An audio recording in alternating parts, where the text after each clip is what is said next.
Welcome back. This is your man Warrior. We're going to go over really briefly 2 new characters coming into the game and their ship, the Millennium Falcon. That's right, we're going to have 2 more, which is going to give us a grand total of 6.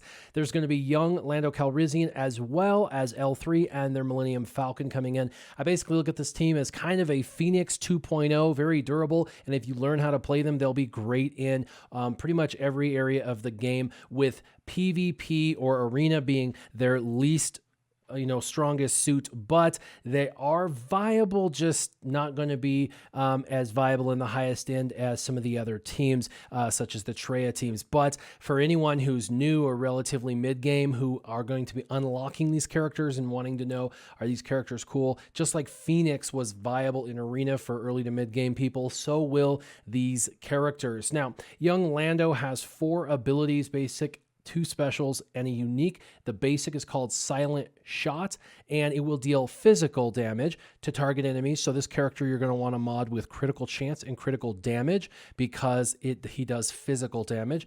It says, and inflict potency down for 2 turns. This ability deals 25% more damage for each prepared ally. And this basic may not do a ton, but if you have 4 other prepared allies, this can actually do quite a bit of damage. So one of these things that there is a contingency to his basic doing good damage, and that's everyone being prepared. But if they have some prepared on them, he will do more. I like the potency down. That's extremely rare, and it's really nice to reduce the potency capability of a character such as Emperor Palpatine, maybe, who's going to stun your whole team, things like that. Anyone who has an AoE that does debuffs, this is going to help with. It also says if it's his turn, enemies can't gain buffs or bonus turn meter during this attack. So when he's using his basic on his turn, not if he's being called out a turn, but when he's using his basic on his turn, they can't gain buffs or bonus turn meter during his turn. So that's decent. It also says this attack can't be countered. So just like Darth Vader's, Force Crush, this one won't be countered as well. It's kind of nice to have that incorporated in since his basic will probably be used quite a bit.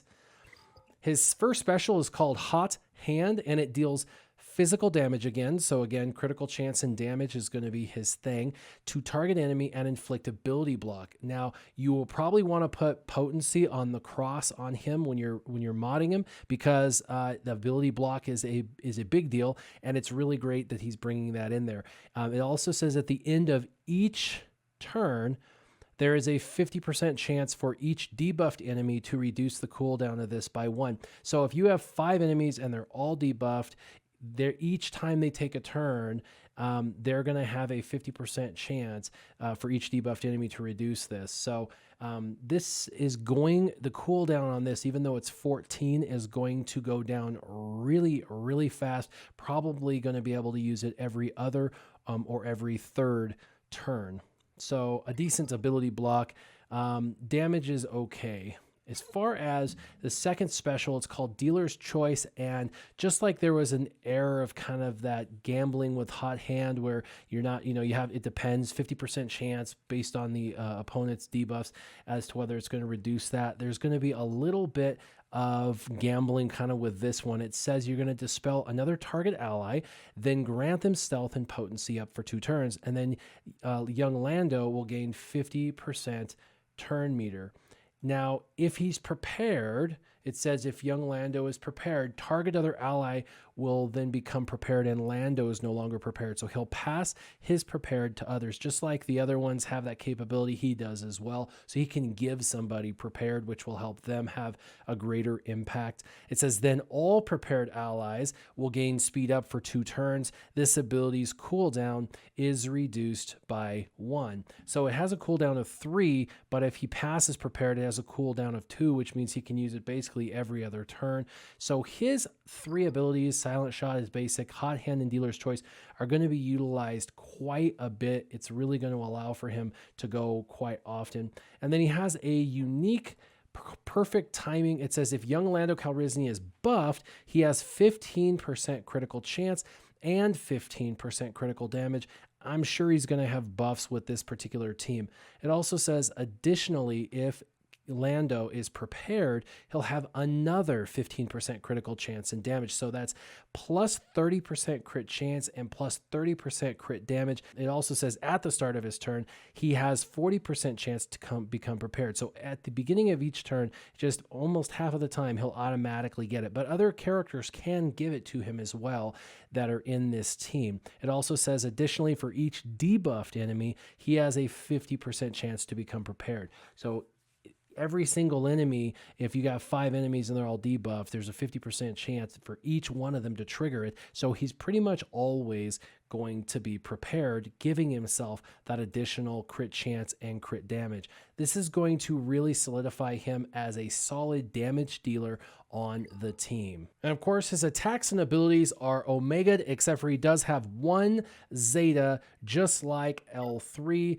L3 has 1 zeta as well. Hers is going to be on for the droids, and it's specifically to help droid allies, where it says add the first time each other droid ally is reduced to 1% health, they equalize with L3. So she's going to help keep other droids alive. But aside from for the droids, all the rest, Daring, Advance, Sparks of Hope, and Self-Modification are all going to be omegas. Now, L3 is going to be a droid and a tank, and L3 is a tank that if you leave her alone long enough, she just gets so impossible to kill that you're going to have to annihilate her, making it really, really difficult to do anything other than that because she's going to get a ton of stacking health.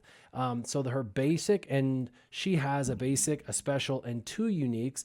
The first basic is just going to deal physical damage and inflict defense down. So that's really nice. It's going to help soften all of the targets. It says prepared. If she's prepared, she gains 10% max health stacking until the encounter. So with all the characters, you could pass prepared to her to make her extremely durable by getting that extra plus 10% max health stacking.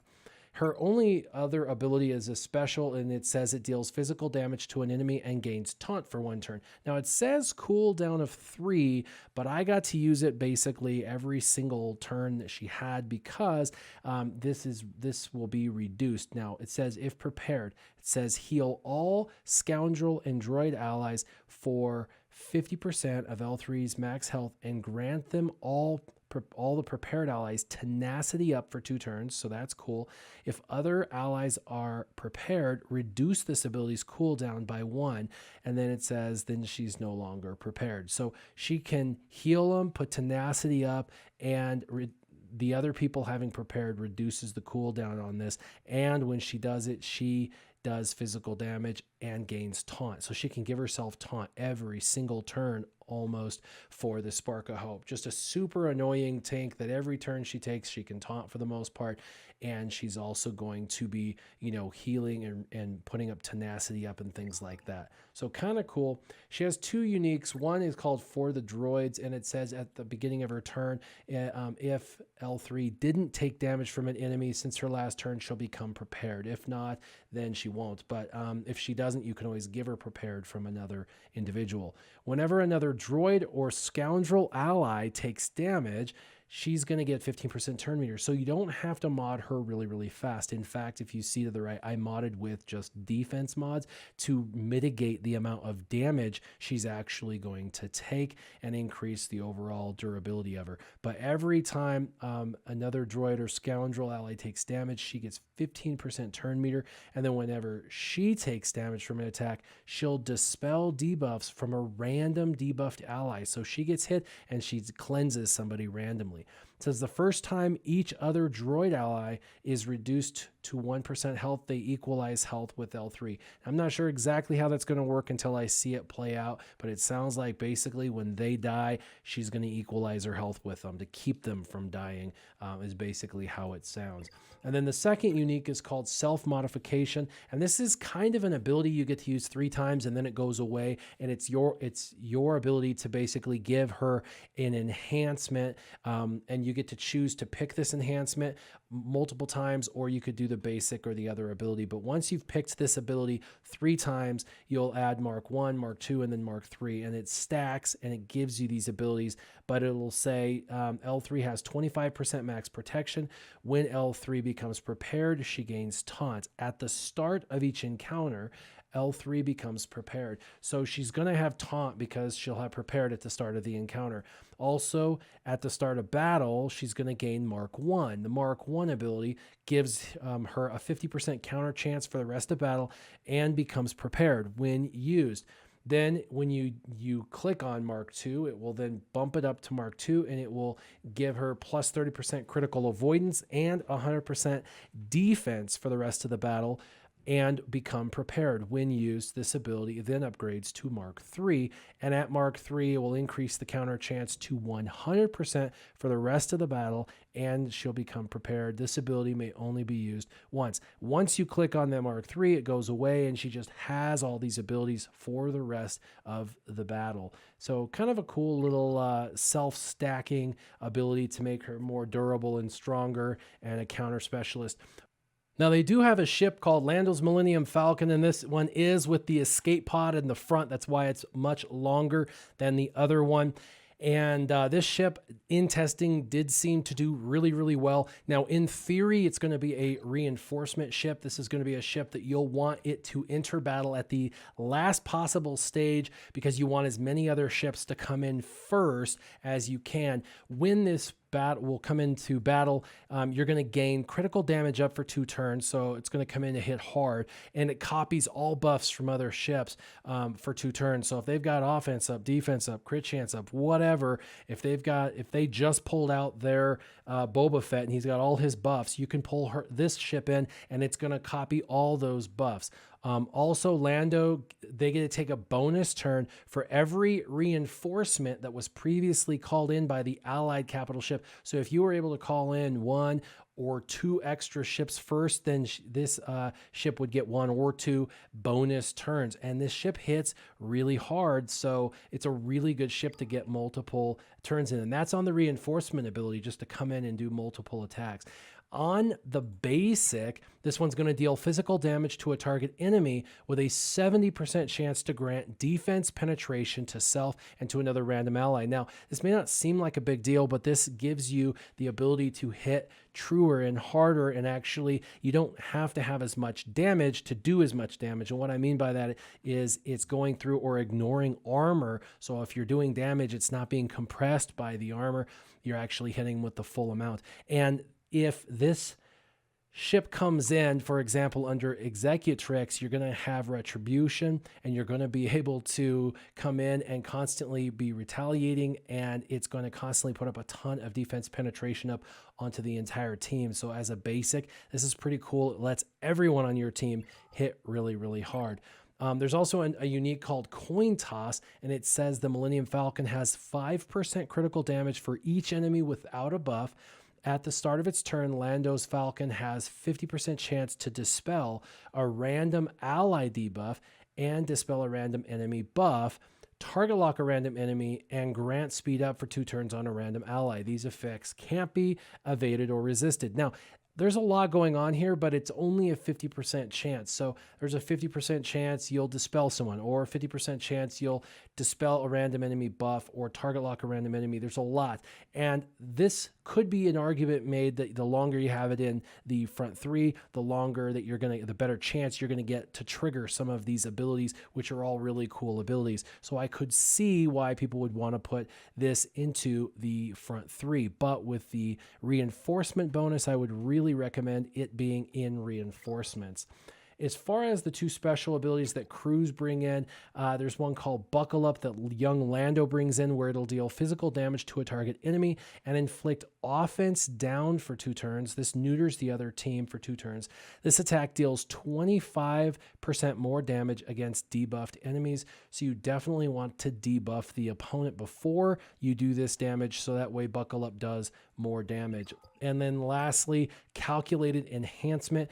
This is L3's ability. It has a cooldown of 4, and it will deal physical damage to a target enemy and dispel all buffs on them, so it clears them of all their good stuff. This includes, like, if they had a Boba Fett and they had a bunch of buffs. Also, Lando's Millennium Falcon will gain 5% critical chance and 5% offense stacking for each buff dispelled until the end of the encounter. So this is really good. Till the end of the encounter, it's going to get a better chance to always crit and more offense stacking for every buff dispelled. So a really cool ability, although ship battles go pretty quickly. I'm not sure the crit chance and offense stacking is going to get too high, but in testing it was a pretty cool ship. It did hit pretty hard and I did like the ship. So what you're seeing here, the ship, Young Lando, and L3 are all 3 new additions to the game. What are your thoughts on these? Leave them in the comments down below. I will be at EA Play this week, and I'm going to try and do some videos. I am on some meds for some injuries I took while four-wheeling. I got a broken rib, things like that. So I apologize for the lackluster YouTube over the last week of not doing many videos. I apologize, but I do hope to get something done this weekend while I'm here at EA, although it is very busy while we're at EA with all of the things they have us doing, but I'm excited about the trip. As always, make sure you keep your gaming on. Warrior out.